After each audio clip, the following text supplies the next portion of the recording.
Ashe, greetings, grand rising, a grand day, and peace and goodwill to you all once again, my fellow natural, native, earthly humans. Yes, you, the earth's organic humans and soulful humans. You, my fellow humans with soul, the world over. You don't know, I am yours. Truly, I, the mystic philosopher. And many thanks for stopping by and giving of your time to listen to another perspective. Yes, with yours truly, I, the mystic philosopher. And welcome to part 11. And this is the continuation of the great big black and white lie exposed. For those of you who have been following this series thus far, you will have noticed and no doubt came to the conclusion that I, the mystic philosopher, have made it my personal mission to expose this lie and by extension to expose these lies and to have most of you, if not all of you, my people, and others to whom it may concern, come to the knowledge of the truth, to be enlightened to the destructive effects this lie and by extension these lies have had and are having on every aspect of our lives. And thus begin to redeem yourself from the curses of being ignorant to this lie and again by extension these lies.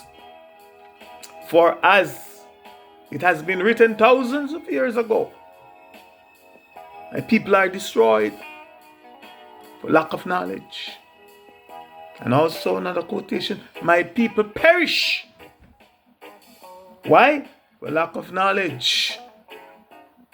And as it is my custom, let me remind you of my main objectives, meaning the goals that I hope to have achieved by the end of this series, and the messages and facts that I intend to successfully convey to you all, my very patient and tolerant watchers and listeners.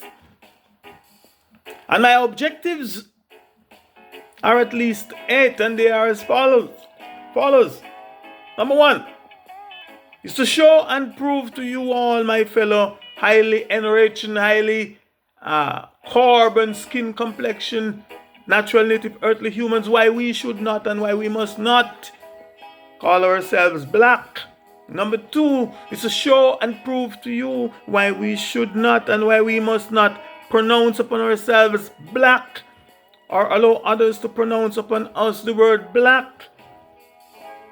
Number 3, why we should not and why we must not identify with the word black, answer to the word black, or allow others to call, label, list, identify, name, or bestow on us black. A black people, a black community, a black business, a black nation, a black country, a black race of people, etc. Should not allow it. Number 4, and by the same token, it is to show and prove to you why we should not and why we must not call, label, list, identify, name, and bestow on Caucasians and anyone or any other melanin deficient carbon skin race of people, carbon deficient race of people for that matter. The word white, we should not. And number 5 is to show and prove to you that the English word black, or more correctly, the English word be black, is a curse word. It is a word that brings only bad luck, bad omen, subjugation, humiliation, mental and physical enslavement, and misfortune, and much, much more upon all those whom it has been called, cast, broadcast, recast, and rebroadcast. You name it. And number 6 is to show and prove to you that the earth and our Mother Earth and her inhabitants Her natural inhabitants are under the spell and the curse of Black. Yes, Blackness. Number 7 is to show and prove from the Caucasoid imperialists and colonizers' own dictionaries, namely the English dictionaries, that the people that have been called, named, labeled, and listed themselves as white people and are calling, naming, labeling, and listing themselves white are not at all white. It is to show and prove that nothing about them is at all white. In fact, it is to also show and prove that if or when most things, if not all things, are intelligently, honestly, seriously, meticulously, and sincerely considered, most of them, if not all of them, are black. That they are the real and true black ones, the real black people. And thus, in accordance to their own English dictionaries, meaning and definition of the word black, coupled with their works, yes, their deeds, their actions, their history, and their own track record, most of them, if not all of them, are the ones that should and must be called, labeled, listed, and named black. I ask that you please stay tuned and please pay close attention to this point as I delve deeper and deeper into this topic and into this series. And it is also to show and prove that not all the people that are called, labeled, listed, and named black people, a black race, etc., are indeed black. Not all, but we'll get back to that.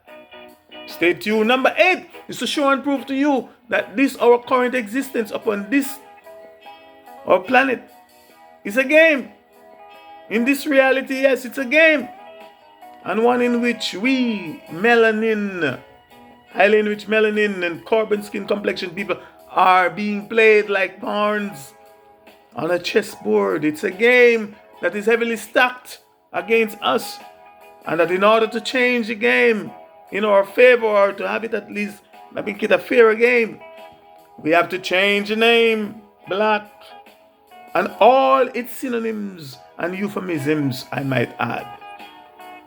Now, picking up from where I left off yesterday in my last presentation, part 10, I would now like to share with you, all my listeners and watchers, something, a fact to be precise, that I, the mystic philosopher, personally think most of you don't know, let alone understand, and overstand the gravity of it. The gravity of this fact that I'm about to share. And the fact is that Caucasians, and others I might add, who think and believe that they are white, that they are a white people, that they are a white race of people, are far more ignorant, far more deceived, far more misled, far more deluded, far more mentally and intellectually enslaved and confused, far more mixed up than even most of you, my fellow highly enriched in melanin and highly enriched carbon skin complexion people can think or even begin to imagine. And especially those of you who are what I, the mystic philosopher, refer to as and call the permanent victims of the imperialist mental colonization. And as a result, you honestly think and believe that you are really black. Those of you that are consciously holding on to the spell, the curse word, black, believe it or not, they, the Caucasians, and others who believe that they are white and are proclaiming to be white, are promoting and are promoting their existence as white, are far more deceived, far more messed up, far more mentally enslaved than you. And coming to the knowledge of these facts, coming to the knowledge of these truths, are messing up some of them even more. Yes, through their ego, they're being messed up even more. For example, can you imagine how disappointing, how heart-wrenching and devastating, how demoralizing, how disheartening and morally disturbing this revelation can be or is to someone, be it an adult or even a child who has been living all his or her life thinking and believing that he or she is white and that he or she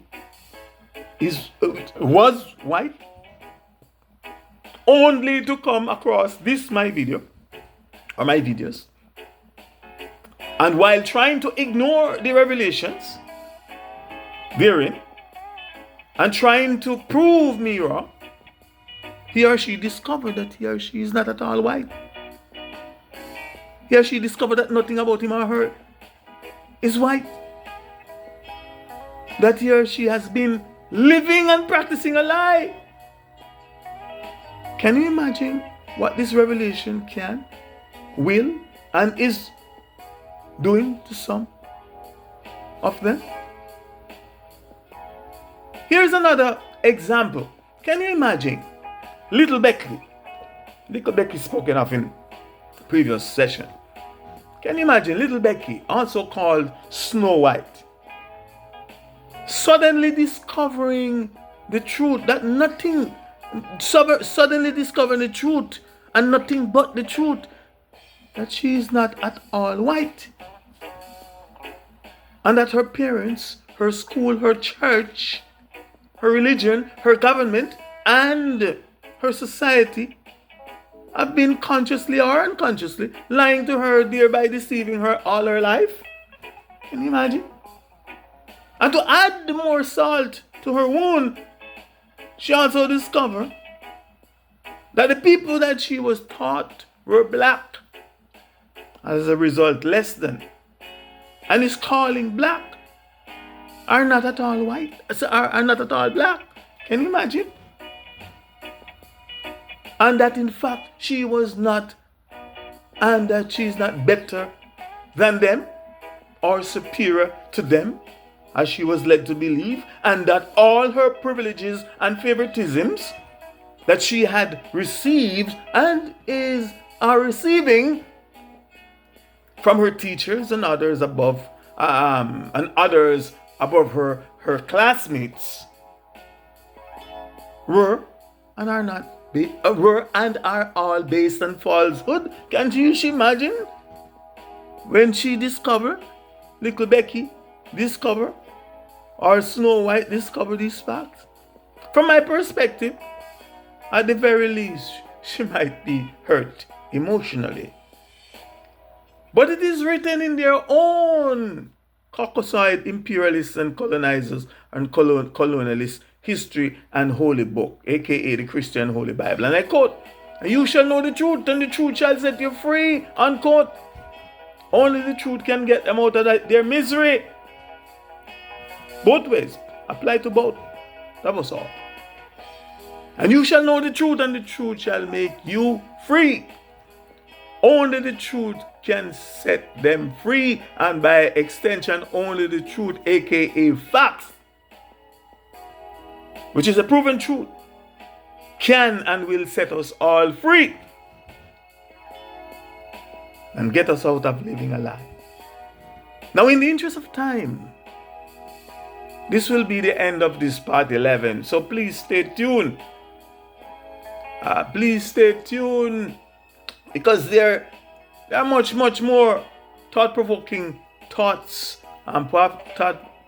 thought-provoking truths, rather, insights and perspectives, etc. to come. So please join me for the continuation in what?